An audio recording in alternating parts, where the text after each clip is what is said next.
I should also note that you can download the... Dang it. I should also note that you can download this thing in the workshop and play for yourself. I now have more food than I can ever eat. I've got enough stone to stone people for decades to come. I've got a lifetime supply of toadbot heads. And even more spread like Easter eggs across the map. I think it's time to play a different game. And by different game I mean that I'm going to build a game inside Scrap Mechanic. The idea is that you can control this spaceship, which can shoot stuff, so you can shoot the enemy before it shoots you. And how is the game going to work? Logic and spaghetti code. Mamma mia! That's also why I'm playing in creative and not survival, because I hate clam diving.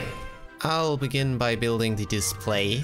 It's going to be 21:9, ultra-wide aspect ratio. I think I can even make the whole display curved. And apparently there are only 40 ticks in 1 second, so it's going to be 40 Hertz. But this is the fastest I can make them go blink, and I'm going to count how fast that actually is in my editing program. Alright, 1, 2, 3, 4, 5, 6, 7, 8, 9, 10, 11, 12, 13, 14. So 14 times a second, but that's wrong because all of these things add a delay and it's just 40 Hertz because the game runs at 40 ticks. That is some nice display flex. Just what I wanted. Maybe the display is a little bit too flexible. Maybe that's a little too curved. The display now works. Isn't that a lovely flex? Well, I've did it again. I defied the laws of gravity. Whoa! So the player and the enemy can only be in 7 different positions. So my idea is to use a counter. When I press this button I add 1, so I move 1 up, and if I press this button I subtract 1 and move down. My first and laziest idea was to simply use 2 bearings, and it actually works fairly well. It's just, as you can see, a bit imprecise. The way that the display works is that I have 3 layers for the player, for the enemy and for the bullets, and then I add them all together. That's why I need to build all these layers of logic gates. So if I were to draw the player on the screen, I draw the player onto this screen, and this projects the player on this screen. When you spend a long ass time figuring out the logic and then this happens. Disco! Well, I just forgot some connections. Yeah, it's already spaghetti code. Now that I've added the missing connections, it works. Well, it works, except for 1 pixel. Well. Oh god, no! Ah. Oh, right. So pressing 1 button at a time causes no problems, but if I start pressing both at the same time, this can lead to these issues. I think I've got it figured out. I don't want to... Well, I've used the wrong logic gate, so now...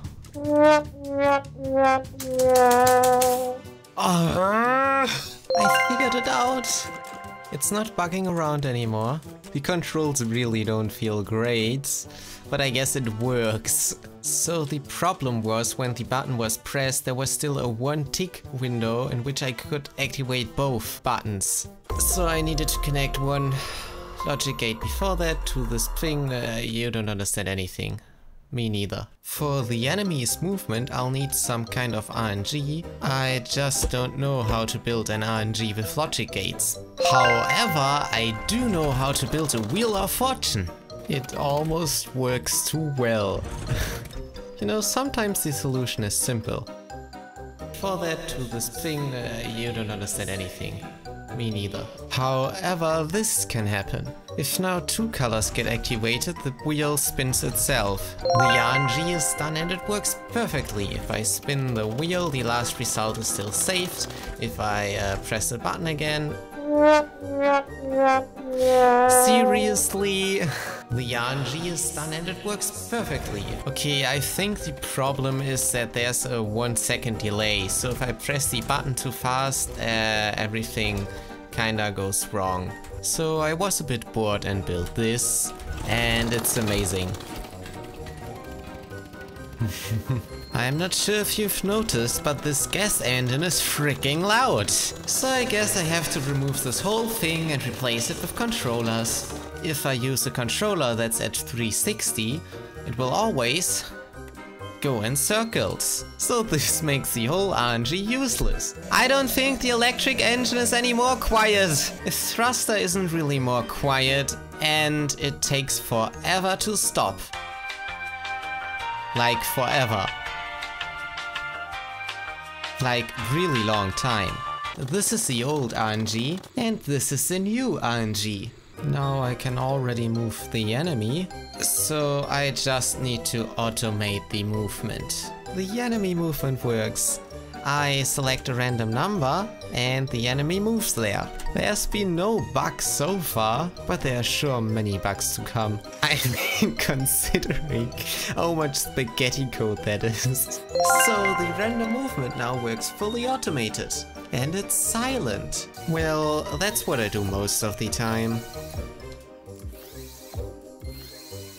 To collect collision of 2 projectiles, I need to know how many pixels are activated at one time. So if I have 3 projectiles, collision will happen when only 5 pixels are activated, or 4. Now I can only detect when 5 pixels are activated, then this logic gate activates, but I can't seem to differentiate between 6 activated logic gates or just 4. So my solution is to use one 3 projectile and one 1 projectile, so collision happens when only 3 pixels are activated at the same time, and I can detect that easily.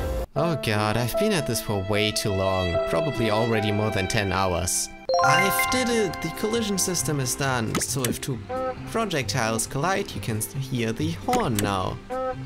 I can barely find the right connectors. The shooting works now. Well, it only works completely when I'm done with the other 126 connections. So the shooting works now, but this bug is appearing.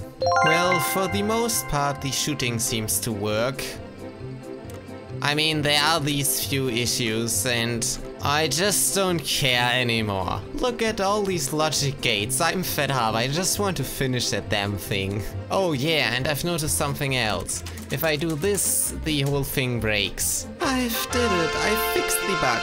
No matter how fast I press these buttons, the spaceship will never glitch out anymore. And you know why this happened? It was because I've connected one button to a logic gate directly, so there was no delay. However, my logic gate, which connects whether both buttons are pressed at the same time, has a 1 tick delay.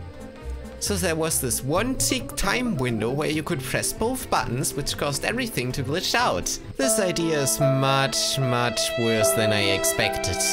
I'm working on the enemy respawns, but as you can see it bugs out and I don't know what causes it. I swear I've got it to work. I don't want anymore. I finally figured it out. The enemy respawn works now without any bugs. I guess I've added a bunch of unnecessary stuff while trying to fix the bug, but I'm not going to touch this mess anymore. Well, I can already test my shooting skills. Yeah, and there's still this weird shooting bug, but I don't care. So I finally got the game into some playable state.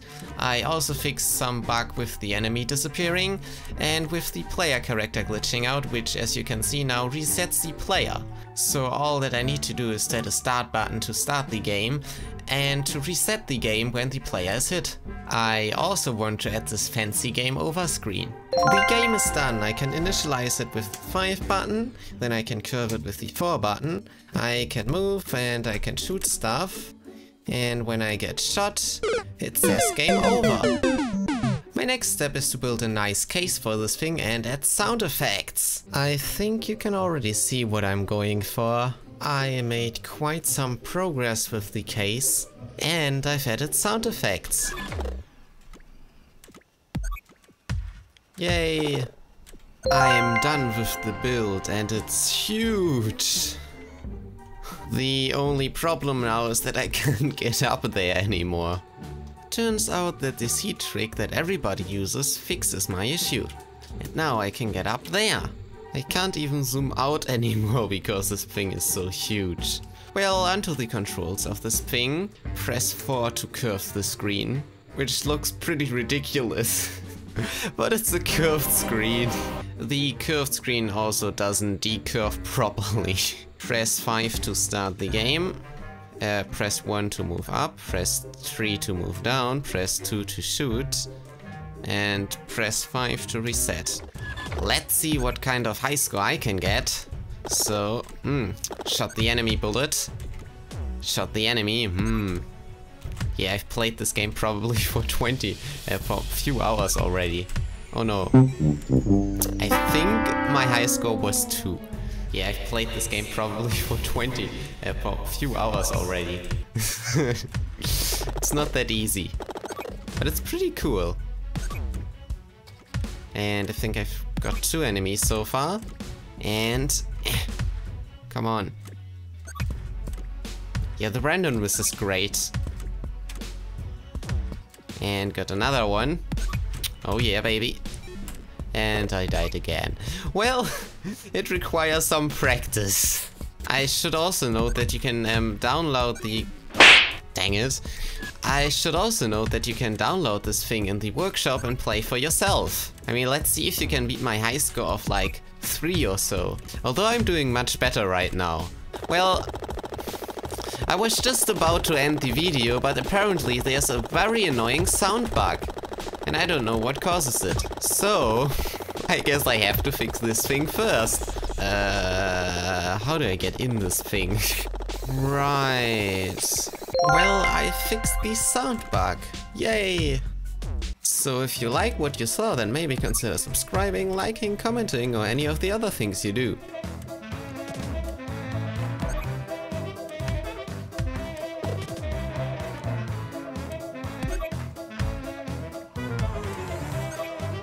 Spent more than 24 hours building that thing.